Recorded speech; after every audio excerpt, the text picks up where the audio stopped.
members of the public, great Nigerians, and others who have joined us from outside the country. Welcome. On behalf of our distinguished Vice Chancellor, Professor Olanrewaju Adigun Fagbohun, Senior Advocate of Nigeria, I welcome us to the 5th LASU Public Lecture Series. Today is a great day in which we are dealing with a very contentious issue, that of 5G and the myths and realities about it and the present COVID-19 pandemic. It's going to be an exciting session, and permit me to start to share my screen to my introductory remarks.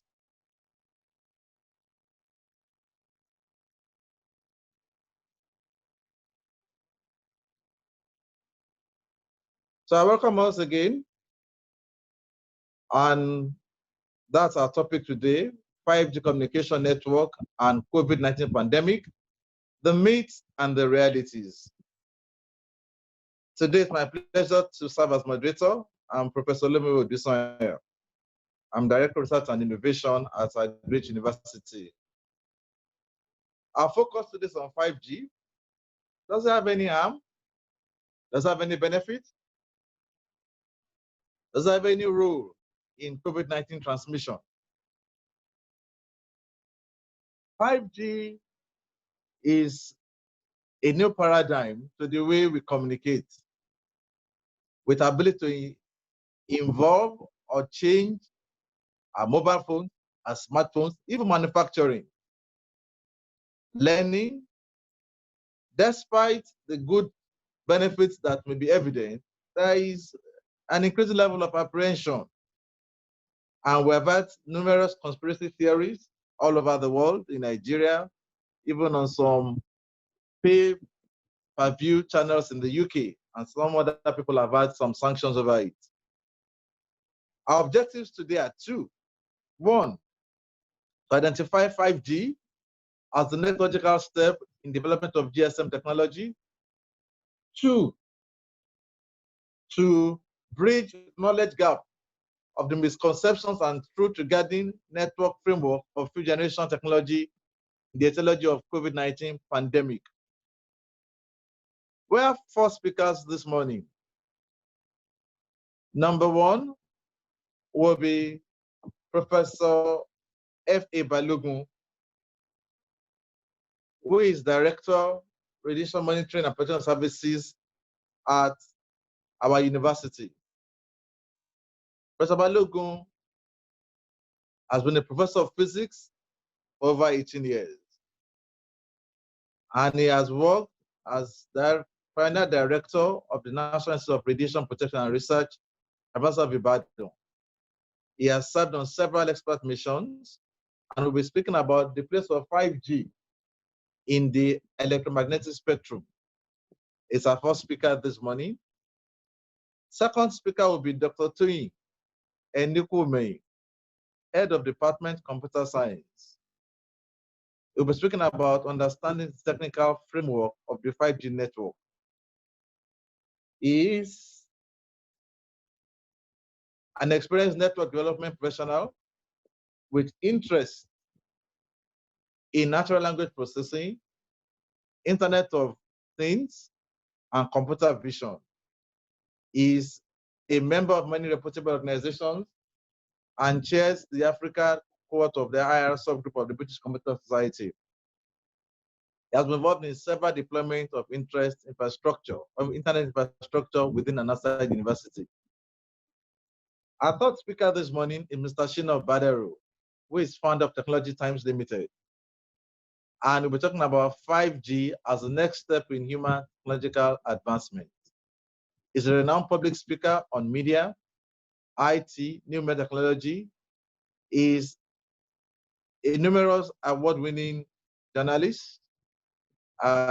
His first award was the first Nigerian recipient of the SAP African Technology Reporting Award in 2001, and is a member of several member of board of trustees of several organizations. So we welcome Mr. Shina Badaru, who will be talking to us. And our fourth speaker, and by no means the least, is Professor Farai from University of Ibadan. We'll be talking about community network and human health. He's a professor of radiation and health physics. He's a well-researched professor, published over 60 articles. He's a fellow of the Nigerian Institute of Physics and a member of numerous professional associations.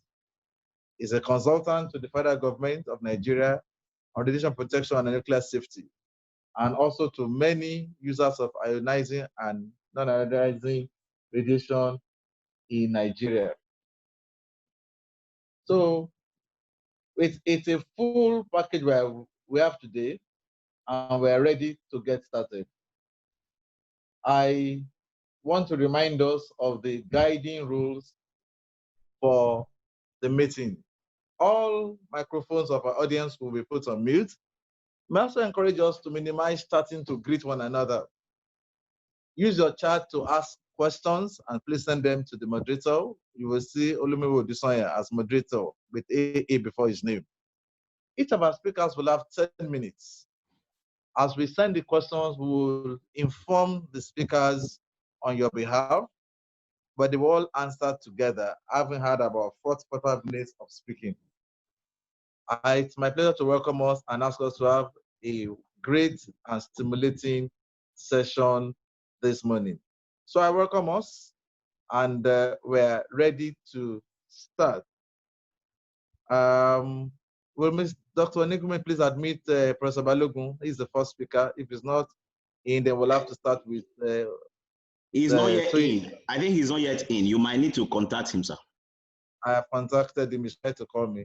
Okay, I think we're going to have to start. And Dr. Enikuomehin, please, you have the first shot. Thank you very much. Thank you so much, sir. I quickly share my screen, and I'm sure you can see my screen now. Yes. I want to thank the Vice Chancellor and the management of the university for giving me the opportunity to come and discuss this very important topic on the 5G network. I'm going to be talking about the technical framework, but because I understand my audience that we are from diverse background, I'm going to limit my discussion to areas that can be of interest and understanding to all without so much technical details. And I will be starting by taking it from the generations. Of course, other speakers will be talking about this, so I might not need to go too far into the generations. But this is just a reminder that if you remember in the 80s, and after the era of walkie-talkie, I talk, you listen, the first thing that came was a voice call. The mobile devices were supporting only voice call, and usually it was an analog call. Then it was, if I talk to you, you will reply to me, and we can talk seamlessly. That was the first capability of the network that were available in the 80s. In the 90s, you will remember the existence of Nokia 3310 and the rest of that. They added a feature to what was existing in the 80s, and that is SMS. And later, and that is the generation we call the 2G, after the first G. Of course, they've been working on different frequencies. The frequencies have been improving over the time. And after adding voice to SMS, then at 2.5G, there was just an advancement over 2G, and that's what we refer to as 2.5G. That one added, if you can remember, what we used to call MMS. If you have more than 160 characters, it converts the message to an MMS.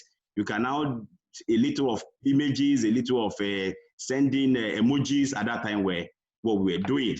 After the 2G, then came the 3G in the 2000s. Early 2000, we saw the 3G. The 3G brought one great feature, and that's changed the mobile platform totally. And that is a platform of enabling the system to use the web. The web has a lot of capabilities. And of course, you will remember that the web has been on since the 80s, early 80s, but in the 2000s, the mobile was adopted as a framework for accessing the web. So when this web was being accessed on the mobile, the ecosystem began to change. People are now using email, people are now using sending pictures, sending documents via their mobile phone. So the beginning of a new revolution started at that time. That is the era of the 3G. In the 4G, which was in 2010, 2012, and until what we have now. It started at that time, but it was going to each country according to how the country was adopting and was investing on 4G. 4G brought capabilities that enhanced the applications on the web. And you see that at that time, it was actually affecting the deployment of services on the web. And that is what we have by making a lot. At that time, you now see that a lot of services, the ecosystem changed. A lot of services were now being brought on mobile. Services that were purely run on the web were now coming to the mobile. You see a whole registration portal now run on a mobile. You see a whole payment platform now run on a mobile. So it brought a lot of capabilities. But because of these capabilities, they were becoming interesting, life was changing. And if you remember, because the network generation was changing, other devices supporting the generation were also changing. So now come the 5G. I've decided not to talk so long about what has happened before now, but I'll be making my discussions of 5G, which is the era of focus. Now, what is the difference in 5G? What did 5G bring? 5G has brought three major things, and those are the three things that changed everything we are going to experience. In terms of the connection, the latency, and the speed. And I'll quickly take a short time, because I know I have 10 minutes, I'll quickly take a short time to explain each of these. Connection. Look at it. I have given a framework of what we expect to see. Look at 3G. 3G allows about hundreds of connections per cell. A cell is just the short form of a cellular base station. A base station is what we, vernacularly, let me use that word. The free parlance call mast. We call it mast. The mast you see around our houses, that is a cell. A cell allows, about the 3G network allows hundreds of connections around the cell. When the 4G came, 4G came with about 1,000 access per cell. It means that more people, more capabilities, more functionality, more speed were allowed by the 4G. But the 5G that we're expecting and that has been implemented in some places have the capability to allow 1 million connections per kilometer. So it means that it has a capability of about 1,000 times higher than the capability of the 4G. So that is what we are going to experience in terms of connection. In terms of latency, and this is very crucial, latency is generally referred to, and let me explain the way everybody will understand, as the time it takes between when you send and when that information is received. I'll break it down. It is also usually explained as the time between mouth and ear. So when you speak, you remember when you make a call and you say hello, you sometimes have to wait for that person. You have expected the person to respond as hello because we operate a full duplex system.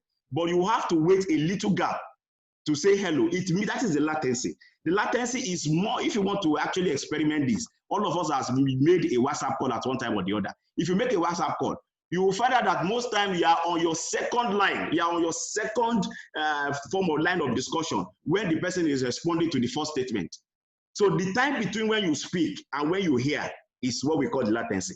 In the 3G network, and that's why WhatsApp, because it's an internet call, is the best framework to explain latency. In the 3G network, it's usually between 150 milliseconds to 200 milliseconds. For emphasis, a millisecond is 1/1000 of a second.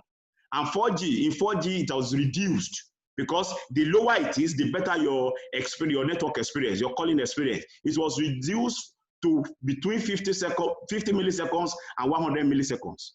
Of interest is 5G. 5G reduced latency to 1 millisecond. And I really want to tell us something quickly here, that a human responds to stimuli in 250 milliseconds. So if you have an internet of theme-based car, a self-driving autonomous car, and you are in-driven, and that autonomous car is powered by 5G, it means that your 5G car will respond to the external environment, to external signal, 250 times faster than you human will respond, because it is responding at 1 millisecond. Now, let's look at the speed. Look at the speed. 3G uses about 14 megabits per second. 4G has a maximum speed of 150 megabits per second. 5G has 10 gigabit maximum, 10 gigabit per second. It is extremely fast. So do you know what all of this will bring? It will give us a situation where we will have, as an example, we want to download 8 gig of HD movie. Let's say 10 seasons of Jennifer's Diary, 10 seasons. Say it is 8 gig of movie. 3G will download it for 70 minutes. 4G will download it for 7 minutes. 5G will download it for 6 seconds. It means our experience, things are definitely going to change. The ecosystem will change. We will now begin to look at online videos real time. We'll be looking at online news real time. Every services will be moving to the net because there's not going to be a lag time. But so in general, as a whole, 5G brought the capabilities of several connections, ultra low latency, and peak speed. But I need to, because of my time, I need to quickly tell us this. There are 5 action points that were implemented in the development of 5G. It is the millimeter wave, the small cell, the massive MIMO, beamforming, and full duplex. Files will be made available online, so these further discussions will be available there. Because of that, we can do this. So it will make, but the implication is that everything will go on mobile. Almost every services will be connected and can be virtualized. So I can now go to my office without having a document with me because I know at the click of a button on any of my devices. Because as the 5G is being incorporated into services, the devices also are going to be incorporated. So the new devices will be coming up, new applications will be coming up, new ecosystem will be formed. In summary, we must put our mind to realize that 5G is a technology that's going to aid the way we do things. It's going to revolutionize softwareization, which includes the deployment of Internet of Things and artificial intelligence. South Korea in the current time, it has been ranked as the highest internet speed of global average of 88.01 megabytes per second. Of course, before now, that would be ranked as a 7G network. Singapore, for their first fixed broadband, is about 198.46 megabits per second. Nigeria has 15.1 megabits per second on mobile on the global average, and that makes us to be on the 113th position on the list of internet speed around the world.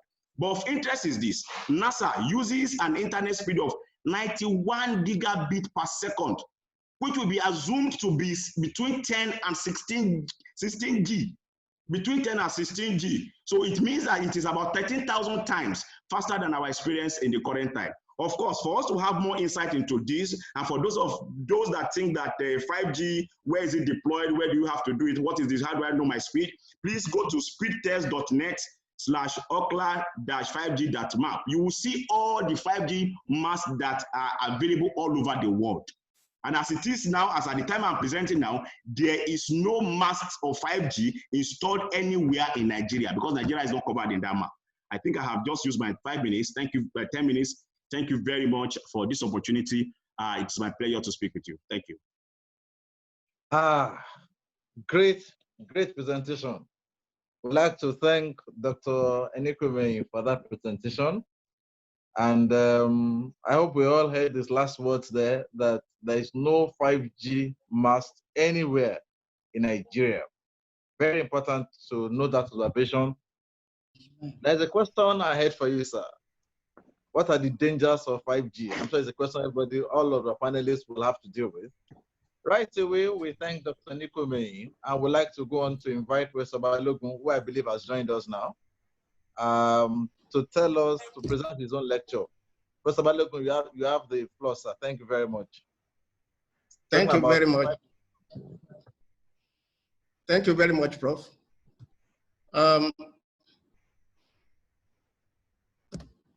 My name is Farai Balogun, the current director of the LASU radiation unit, where generally we look at the possibility of measuring radiation as well as dosimetry, provision of dosimetry services in the country. When we talk about radiation, what we really are talking about, we find out that people are always afraid of radiation, whereas mankind is immersed in radiation throughout the beginning, from the beginning of his life to the end of his life. Radiation that are natural and the ones that are man-made are present in our environment all the time. And the case of 5G is not different. When we talk about radiation, we mean electromagnetic radiation. And this spans a large spectrum, starting from radio waves to gamma and X-ray. I mean, radio waves of very low frequency and high wavelength, to X-rays and gamma rays of very short wavelength and high energy.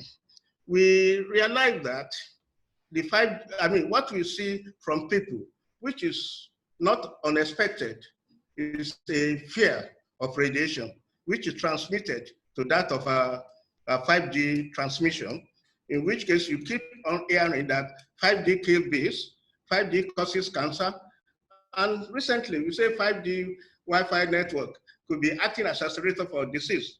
And that is why people are thinking that 5G is the precursor for coronavirus and hence COVID-19 pandemic, which I would like to expatiate here by giving us what this radiation actually can do and what it cannot do.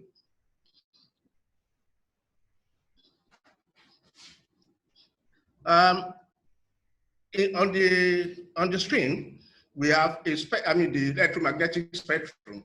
And as I've mentioned earlier on, we start with radio waves, going to microwaves, going to infrared, ultraviolet, soft X-ray, hard X-ray, and gamma rays. These are all radiation. Even the visible light that we see in our bulb are radiation, and they affect us in a way that we can see objects in the dark or anywhere. When we talk about radio waves, these are the type of waves that are used by GSM machines generally. And when you move from, say, 1G to 2G to 3G,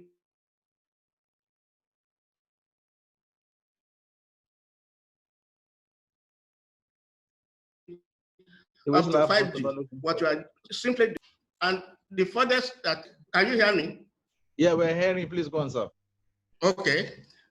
The highest we can go is up to, the microwave level around the around 10⁻³ wavelength, or what we say 10 to 11 frequency.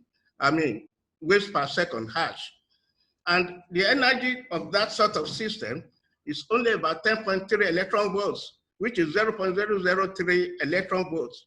And if we know that the amount of energy that can cause ionization in cells in human body is about, for the least, it's about 13.6 electron volts.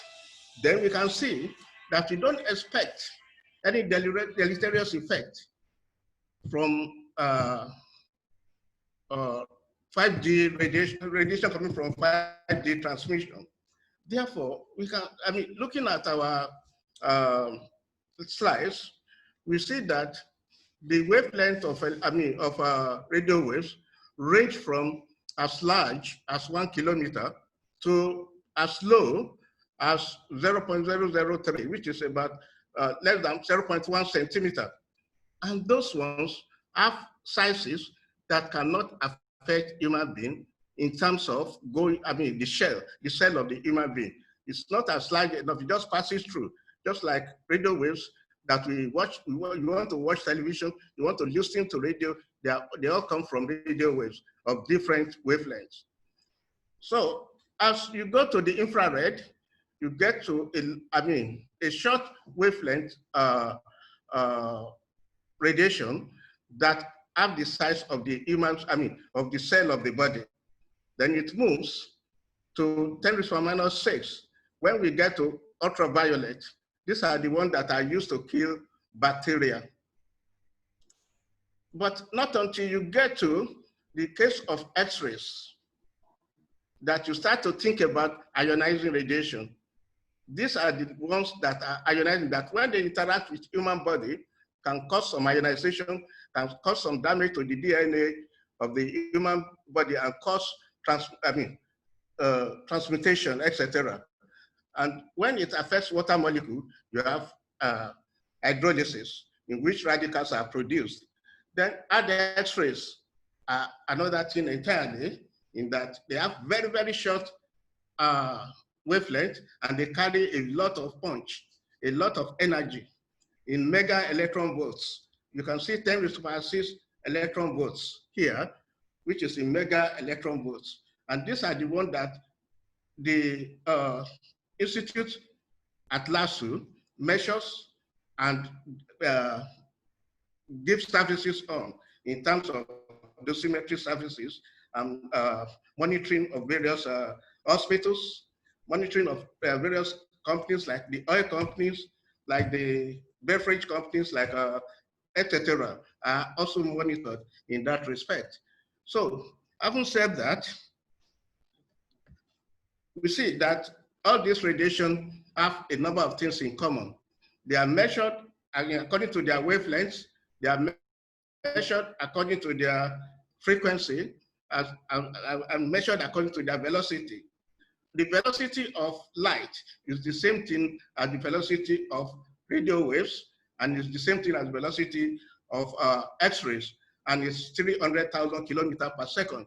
By implication, for you to be able to visualize it, if you set up light at a point now, it can circle the world 8 times before, in 1 second.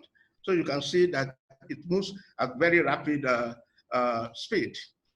So the GSM is based basically in the long wavelength sector of the system, and that is where the energy is lowest. And microwaves, which is the area where we have the 5G area, and the 5G is also at the low frequency level. So we don't expect much, any damage as a result of 5G. What we expect will be faster information, seamless connections, etc., which is expected when you are talking about AI. If you want to drive a car that has no driver, you need to have a fast-moving communication system. Having said this, I want to thank you for listening. Thank you very much. All right. We're very grateful to Professor Balogun for his very insightful presentation. And perhaps what I would like to draw attention to this morning is, if you have a phone, you're already on some G, whether it's 1, 2, 3, or 4. 5G is an advancement. And that is what Mr. Shina will be speaking to us right away. He will be speaking without slides. So Mr. Shina Badaru, please, you have the present time and space now. Thank you very much. A claim that was not scientifically authenticated. From that point on, the misrepresentation took a life of its own, and today we're the National Assembly raising questions. I'm sure that as we go further, I'll be able to answer the questions. Thank you very much. Thank you very much. I'm aware that the audio wasn't as good. Maybe it's time to also have 5G, where we'll have seamless audio, and it's been raining, and maybe that's what we could do here. Before we call on the last speaker, may I mention some of the questions we have taken? What are the dangers of 5G? And I've sent them to the speakers, for example, Dr. Enikuomehin. Then another question says, it is believed that all these internet waves come with their attendant health problems. How true is this? Maybe Enikuomehin will also answer that. A third question, will 5G be used to track people and for them to take vaccines, to take the COVID-19 vaccine? Maybe Professor Balogun will answer, and Professor Farai when he comes on. Then this is specifically for Dr. Enikuomehin again. If there are no 5G masks in Nigeria, what did MDN test in Lagos, Abuja, Calabar, and maybe even Kano? Is it true, this for Professor Balogun, that 5G comes with microchips that will be implanted in human body? Another question, an increase in broadband comes from 5G. What else do we need to know in terms of these associated health problems? Another question says we need 5 new phones to access 5G. What will it be operated through implants inserted into the human body? Another question for Professor Balogun. Will you agree that 5G can cause mutation of cells in humans and other mammals? Another question has come in. What solid steps are in place to mitigate the effects of 5G? Thank you very much. It's my pleasure now to call Professor Farai to share his screen and present us the slides. Thank you very much, sir. Professor Farai, over to you, sir. 10 minutes. Okay. Good afternoon, everybody. I hope my voice is clear. Clear and loud, sir. Yes. Our topic is, my own topic is communication networks and human health. Networks and human health. That is, we are not limiting ourselves to just 5G. Then, okay.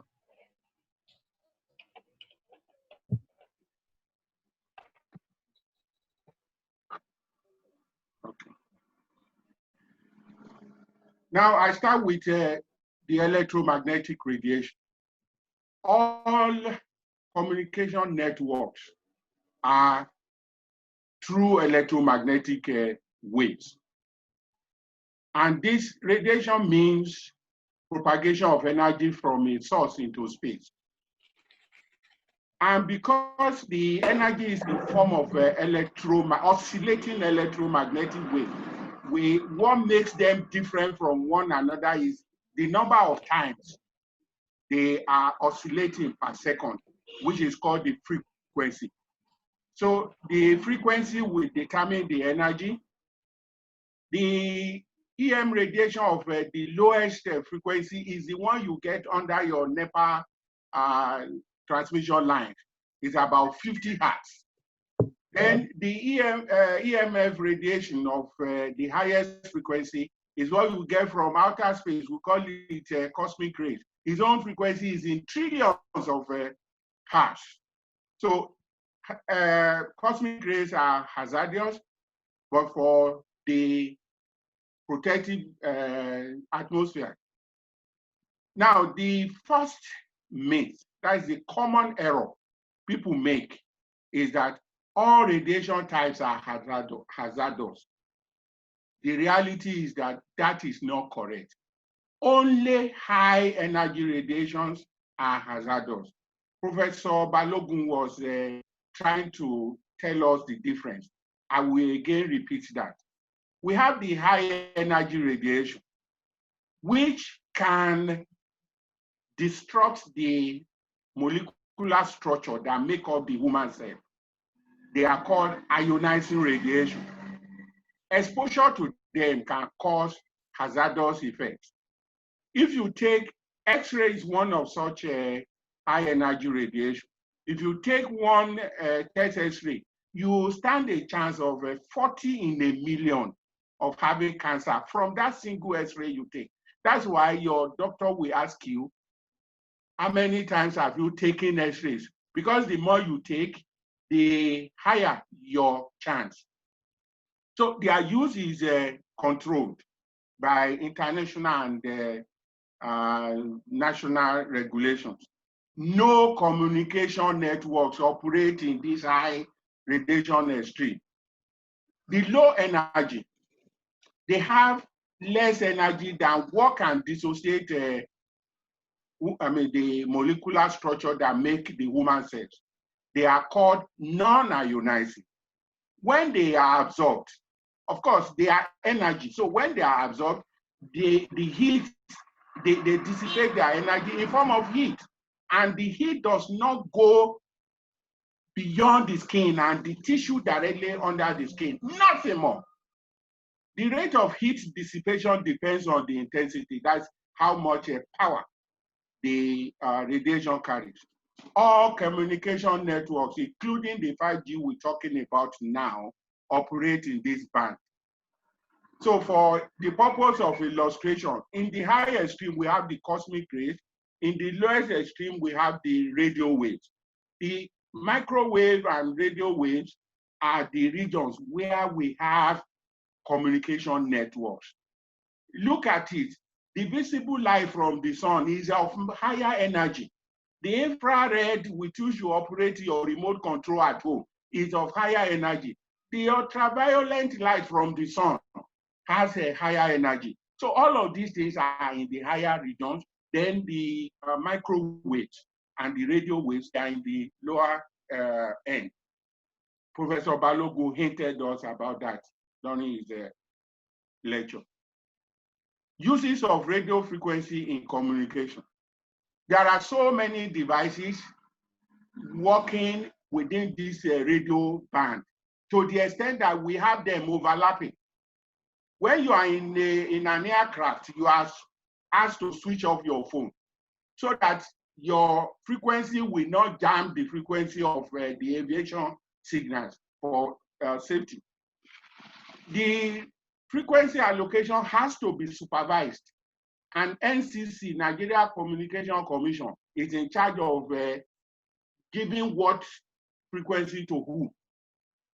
Then, so what we are saying is that all communication networks work within frequencies that are already being used in our environment.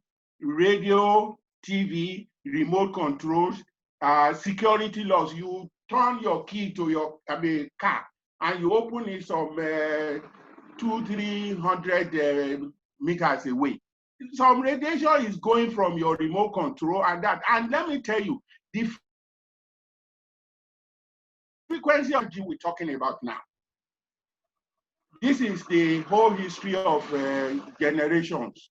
I won't waste time on this because other speakers have spoken on it. The truth is that it offers far more benefits than the previous Gs.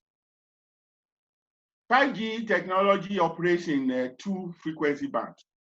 One in the existing LTE, that's long-term evolution frequency, and that is between 600 megahertz and 6 gigahertz. So your 4G is already working in that frequency. Then another frequency, which we call the millimeter wave band, that one is at a much higher frequency than what we're using currently. That's between 24 to 86 gigahertz. The maximum energy you can get at the peak of this frequency is 0.004 electron volts. Professor Balogun defined what the electron volt is. I will now show some comparison. It has the capacity for faster browsing, streaming, and download speed and so on, and better connectivity. The previous speaker, I guess he was on 3G or something. Maybe that's why his own picture was stiff. So 5G is a natural evolution in our world of increasing technology dependence. We can't do, if there will be 6G, there will be 7G, you like it or not, I'm making that a prediction. Wireless communication means power, the intensity, it means power per unit area, and it's in watts per meter squared. I have a 60-watt bulb here in my room. Right as I'm standing now, from that 60-watt bulb, I am receiving 0.5 watts per meter squared of visible, not infrared, not radio, of visible, which is higher than the other one. A typical PTS antenna, that's a transmission antenna for GSM services, produce much less than 0.2 watts per meter squared at the point of maximum radiation intensity. This is subject to control. Solar radiation, that's the sun out there, give you 1,300 watts per meter squared. And when you are in the sun, you feel the heat, definitely, because a lot of energy is now being deposited on your skin. So my first statement about the myth is that if solar radiation with that intensity has not killed us over the years, EMF radiation from 5GM at the intensity and the frequency that is being transmitted cannot kill us. Then there is the myth that 5G can transform to coronavirus. And I am saying in reality, this is absolutely impossible. It is unthinkable. Like all radiation types in the electromagnetic spectrum, 5G is composed of bundles of energy. Coronavirus is an aggregate of biological molecules with capacity to replicate itself when given the right environment. Now, talking about turning energy to mass, a single proton in a molecule is equivalent to about 940 million electron volts. It is absolutely unthinkable that 5G, at the peak of the frequency that we are talking about, which has energy of 0.004 electron volts, we transform to aggregates of molecules that make the coronavirus. So these are the myths about these things that I think we should get the reality. Thank you very much. We're very grateful, sir. Professor Farai, thank you. You may stop sharing your screen. Very distinguished participants and audience at this meeting. We've had our first speakers give us very lucid and clear presentations about 5G. And what comes clear to me from Professor Farai's presentation is that we live in a world of electromagnetic radiation and spectrum. The sun, our bulbs, the phones we use. And these have not caused us much harm. And so 5G is unlikely to do so. We want to proceed to the question segment, and I've sent questions to virtually all the speakers as you type them in. The one or two questions that I've not read have to do with if the phone battery is low, will the type of radiation be harmful? Professor Farai will help us deal with that. Then there have been questions generally about human health. Does it affect sperm count? Does it have any effect on women, children? So we will take the questions by asking Dr. Enikuomehin, who has about 4 questions to start. He will have about 2-3 minutes. Then we'll go to Professor Balogun. There are really no questions for Mr. Badaru, but we'll ask him to make a few comments, closing remarks, and the Professor Farai will also take the questions that belong to him. So Dr. Enikuomehin, you have the floor now. Thank you very much, sir. I think I will begin with the question that has to do with what are the dangers of 5G. For me, there is a danger. And it'd be interesting to note that the danger of 5G is that we must be prepared. 5G is going to cause a lot of job loss and is going to cause a lot of job gain. It is going to transform the way we do things. Everything will be affected because the way it's going to bring intelligence, automation, artificial intelligence into things. It is going to be internet of everything. It will be affordable because it's going to be everywhere. And all the devices we now use, will now be connected to the 5G network. So what is the danger? The danger is in ourselves getting ready. And this is I'm very serious about this, that if we are not ready, because it will enhance globalization, it will enhance automation. And once it enhances automation, it means that we must be ready to accept what it brings. The ecosystem will change. Somebody was talking about the devices. Yes, you will realize that there are still 2G phones on sale at the market, and there are 4G phones on sale. There's going to be 3G SIM, 2G SIM, and 5G SIM. But you will wonder that a lot of services that you will need will have to be on 5G network. For example, Professor Farai mentioned that maybe a network was on 3G, that's why it was slow. It's possible. Those are the kind of things we experience. So in the terms of danger, the only thing I can actually advise is that we must get ready to accept this technology and to accept the change, because it's going to affect all of us and it's going to change the way we live, the way we play, the way we work, and the way we communicate. Prof asked that, the moderator asked that, what did MTN test if there are no 5G? Thank you very much, Prof, for that question. I will quickly share my screen again. Permit me. What MTN tested was millimeter wave and massive MIMO. And I'm happy that Professor Farai mentioned millimeter wave. All the network, all the infrastructure, all the devices I've been using, we are watching Netflix, we are watching all those internet services, has all been between 3 gigahertz and 6 gigahertz. But and all of these are choked. It's like pumping water, a massive amount of water over a small channel. Now what is coming up is that we are increasing, 5G is coming with the technology. Major difference that is increasing the space, the frequency from between 24 gigahertz, essentially 30 gigahertz, to 300 gigahertz. It means that there's going to be opportunities for a lot of traffic on that network. So this is, and the advantage and disadvantage of this is that the millimeter wave is a short wave. It's not very, it's a wave that doesn't go over a long distance. And it can easily be disrupted by either rain, humidity, or buildings. So what MTS tested, to the best of my knowledge, was the fidelity of the millimeter wave.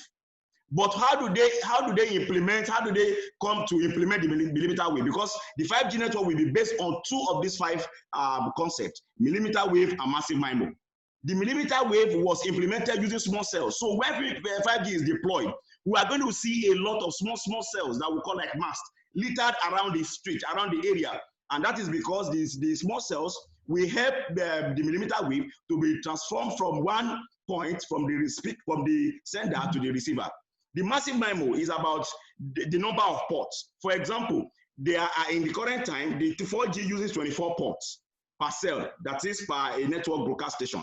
Now we are going to see a situation where we will have about 100 ports. That means that it will give capacity for a lot of connections to go at real time at the same time. So this implementation will affect what I call the full duplex. So what MTN tested was individual implementation of each of these techniques. For example, full duplexing will allow two frequencies to be working on this, two connections to be working on the same frequency. But when we have a full duplex reciprocity in place, it will make that there's going to be introduction of a silicon transistor that can reroute. It will reroute the frequency such that there's not going to be a one-to-one correspondence on the network. And that is what MTN tested, sir. I'll stop sharing this. I can attend to other questions. Now, there's a question about if they are going to be, the phases of, I've explained that alongside that, the phases of testing of the 5G network. And of course, what we now find out is that the use of 5G will change the whole space. Like I mentioned, artificial intelligence, Internet of Things will now be the order of the day. And with that, it is going to transform every facet of life. Autonomous car, we are going to see a situation where your car we ask a petrol station that do you have gas without you are inside the car. The car will ask a petrol station, do you have gas? The petrol station will say, no, I don't have gas. But if you go 10 meters to the front and you turn left, there's gas. So those are the kind of experiences we are going to have. And we should be ready for such experiences. Thank you very much. I don't know if you have other questions. All right. Professor Balogun, your questions and answers, sir. Professor Balogun, sir.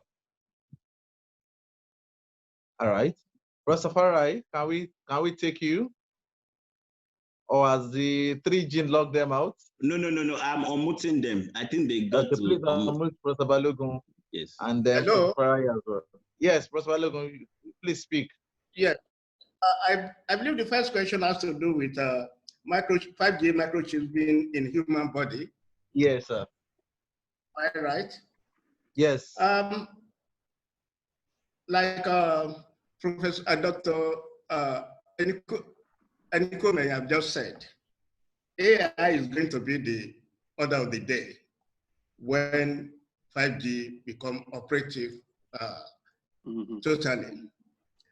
And it's an advancement. I cannot rule this out, in my own opinion. If microchips if you decide that you want microchips in the body, because that's the decision of the individual, the connection will be there in 5G to connect you to all information that you may require. Like I just said, your car can direct you where you want, it wants to go. Where you want to go, can inform you this is the way, this is the best way to go.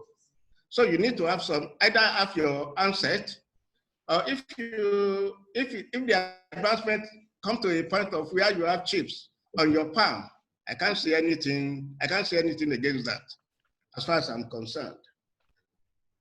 The second one, talk about 5G mutation.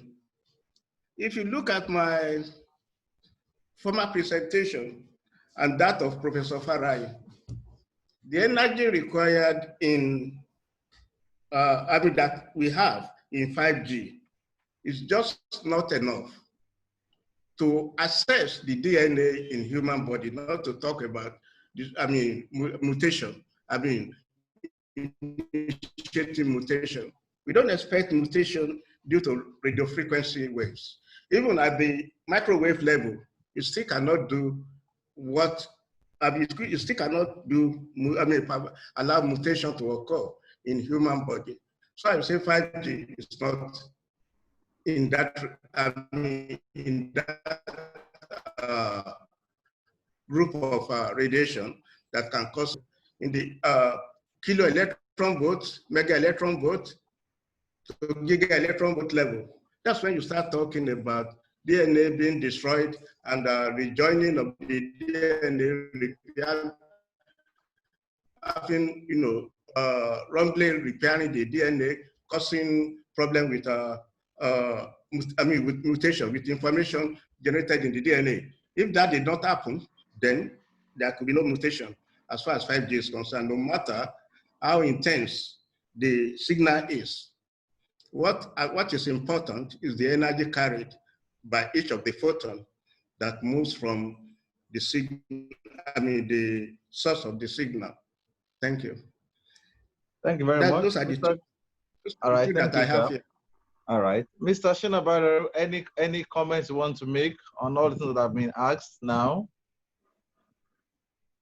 Mr. Shina, Badaru, are you still here with us?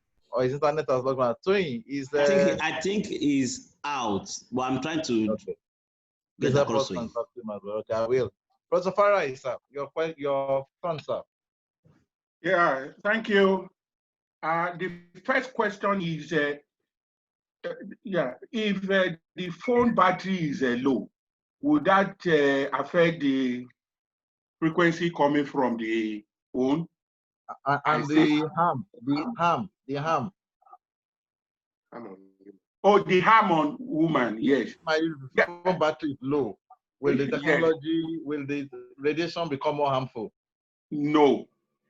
The answer is no, because it's either your battery has enough energy to send out the correct frequency of electromagnetic radiation, or it does not.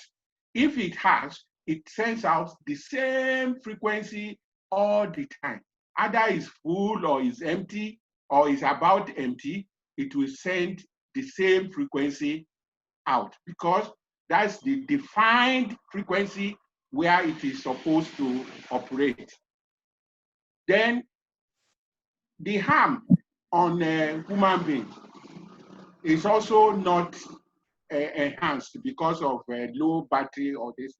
Now, one more important information about this health effect is that there are international bodies specifically with the duty of regulating these network communications. WHO has an arm that is specifically for that. There is the International Commission for Non-Ionizing Radiation. These people, they are always giving regulations. They give limits. They give the right mode by which you must use one thing or the other. it's not that these things are manufactured and just thrown open. There are standards to follow. There are very stringent control to follow. So these people who dish out this information, they are also part of humanity. If they give out information, even the manufacturers, they are also part of humanity. If they say 5G will be harmful and they know that, they too are using it. So I just think what we need is to believe that the people in charge are capable. I know this COVID-19 problem is a serious one.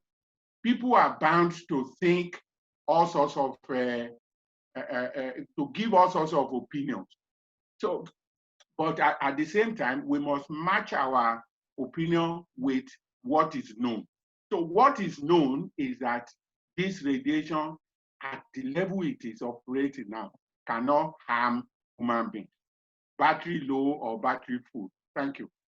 Thank you very much. Mr. Badaru is back. Can we have your comments and questions, so your answers to your questions?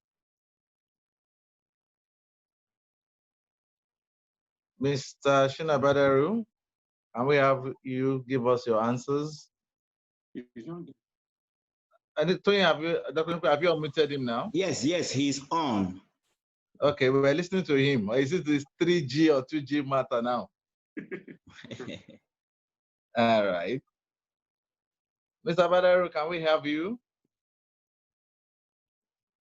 Okay, while we're waiting for him, one or two questions. Okay, I think he's back now. Okay, we're listening to you, Mr. Badaru. Please unmute him. I can see his logo of the screen. Okay.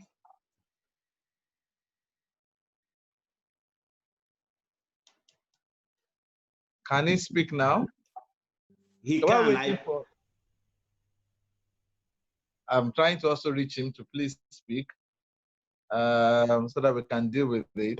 There are two more questions while we wait for him. Number one, safety of security of information on 5G. Maybe you should handle that. How safe is information will pass? You know, Zoom, for example, will have a number of issues being hacked. So how safe is that? Number two, how is 5G different or what advantage does it have over fiber optics? I think that's different things, but you may want to quickly deal with both for us. Okay, yeah, thank you very much. Like we said earlier, that it is going to be a transformation of every sector. Security is a sector of the network infrastructure. So when you bring in 5G, it's going to enhance the way we get things secured. Of course, we are now going to have, the concern is that we are going to have availability of our resources either on the cloud, on the space, on the several servers, or wherever we want to keep it. But what I can assure us is that deploying a new service and coming, and that's why I mentioned earlier that it is going to transform the whole ecosystem. Security of those items is part of the ecosystem. There are going to be a lot of security devices, and majorly, it's going to even enhance the deployment of security of our virtual stuff, because we are going to a level of softwareization. Softwareization is about making hardware services as software. It's just like service as software as a service. So almost all our daily stuff, daily routine, daily activities, things that have to do with each other, connecting our washing machine to our pumping machine, everything is going to be done real time with intelligence built into them. So it is going to have a lot of high-level security deployed in place. So security will never be an issue in this type of deployment. Just as when 4G came, it is better secure than what we had at 3G, and such improvement will continue to grow. It's important for us to note that now we are discussing about 5G. In some countries, they've started trials. South Korea has started trials on 7G. On 7G, it means that they will actually want to do things the way it will be done in the future. I mentioned earlier in my presentation that NASA is on 91 gigabit per second. That is massive. We can't imagine that. 13,000 times higher than what we experience at this time. And the next question, sir. Well, the difference between 5G and fiber optics, anything about it? The 5G, fiber optic is just like using your cable to connect power to charge your phone. It's a conduit. It's a way of carrying that service. A service, 5G is a service. How you deploy that service from one point to the other is what we use by using several sources, maybe fiber optics or many other resources. So they are very different things entirely. Particularly what we are discussing today is about the service. And that's why we say that our interest is about the generation, because, and this word generation, they don't just come into being. It is because it is affecting every other thing around it. 5G would not have made sense if it does not affect anything. It is going to affect the way you view your television, the way we school, the way we teach students. Everything is going to change because we are deploying a service that is real time, that will enhance intelligence and will build intelligence into machine. So it is not the same thing as fiber optics. Thank you. All right. So do we have Mr. Badaru to make his concluding comments? Is he back now? Tony, do you know? Yes, I think he's back now. Okay, so can we have Mr. Badaru quickly? I have. Okay. Mr. Badaru, we're waiting for you, sir. Please speak.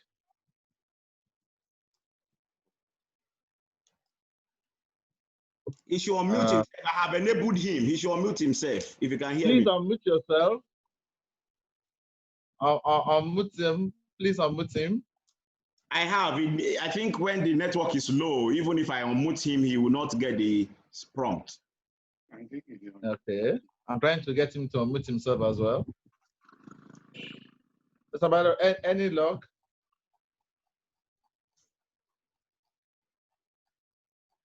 All right. We can't get him to unmute himself. I don't know. Yes, I have unmuted him on Shina Badaru, if you can see. Can you get me now? Okay, then please come on. We're listening to you. Okay, yes. Okay, we are back with us. Okay, good. Great. To be back with you. There are two things I need to quickly bring into bear. I'm glad that the professors and doctors have profoundly and significantly demystified all of the myths that we've heard around 5G. Sorry, sir. May I suggest you just switch up your video so that you just be struggling with the voice alone? Is that okay now? It's better. Fantastic. Quickly. I said that I'm glad that, okay, great. I'm glad that the erudite professors and doctors have, across all ages, been able to profoundly demystify the myths and conspiracy theories about 5G and its claim about the impact on human health. It's purely what it is. It is not a fact. It is a myth, and it is not true. That's the first thing I want to say. The other thing I would like to say is that in the last few weeks or thereabout, we've read a lot of stories in the paper about how state governments from Ekiti State to Imo State have been cutting down right-of-way charges usually imposed on mobile phone operators and all the infrastructure companies trying to lay fiber optic cables across all the states in Nigeria. Let me give some perspective. There's so many undersea cables lying at the shore in Lagos and several other coastal regions across Africa. One of them is Glo 1, Glo 2. The other is the main one on the sea cable. All of these cables are bringing with them fast speed transmission capacity, but they've not been able to go beyond Lagos, Abuja, and some of the other urban centers because of the traditional problem of getting right of way across most of the states in Nigeria. Now with COVID-19, most of the states are seeing the strategic reasons to do a balancing act between the traditional perspective of seeing the installation or the laying of fiber as just purely a revenue proposition in which, all those headline profit that the telecom service providers have been making, we can get a cut out of it. Rather than seeing it as a bigger social, economic, developmental project in which if we get fiber across all the states in Nigeria, it will radically reshape the face of, first of all, our educational system. It means that any child, whether seated in Abigi, Jebu, Waterside, where I come from, in any school in the remotest part of Nigeria, can have access to the same body of knowledge that we take for granted in LASU, Unilag, or even in Harvard. And that in its very, very simple impact analysis is the possibility that 5G and several other things are bringing to our community and our neighborhoods. I needed to bring in that perspective. My Thank you very bigger charge will then be to all the participants today.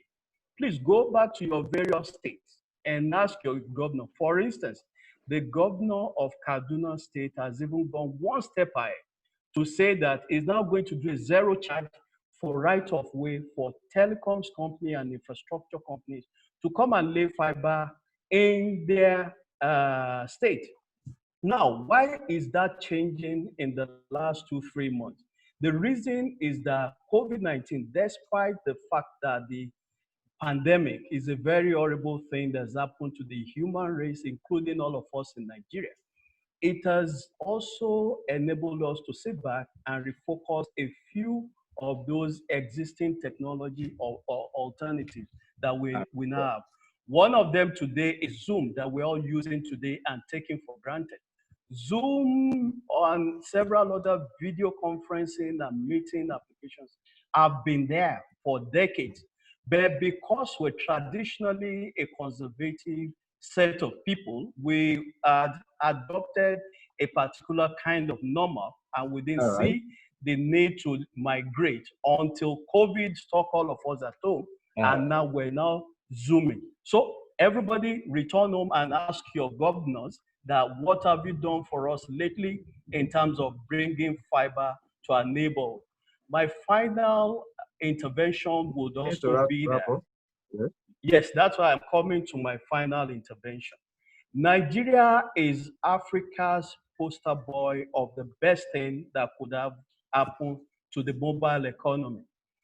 In August 2001, when we started the GSM race, we had less than 1 million phone lines. Like the numbers that I've shared with us at the beginning, today we've taken for granted at the end of March this year, over 189 million over 189 million phone connections across all the nook and crannies of Nigeria. That means that we've achieved 99.16% phone penetration across Nigeria. Today, at the end of Q1 2020, we have over 136 million internet subscribers. It means that today we are competing effectively at the cutting edge of the global mobile economy. Today, to take it one step further, we have 76, yes, I'm wrapping up. We have 76 million broadband users in Nigeria. We've achieved penetration of 39.90% at the end of the first quarter. 5G will take us several steps beyond these possibilities. The possibilities and opportunities are limitless. And the only thing we'll stand to lose is being out of that game. Thank you very much.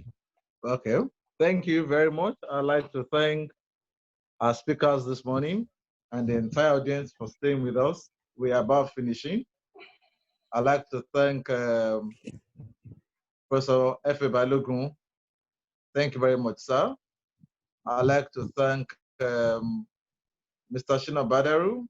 We are very grateful. I'd like to thank Professor Farai from University of Ibadan for being with us. And I'd like to thank our own very dear Enikuomehin for what he has given us. My last shot this morning is on the screen. Conclusions. Change is coming. 5G will come.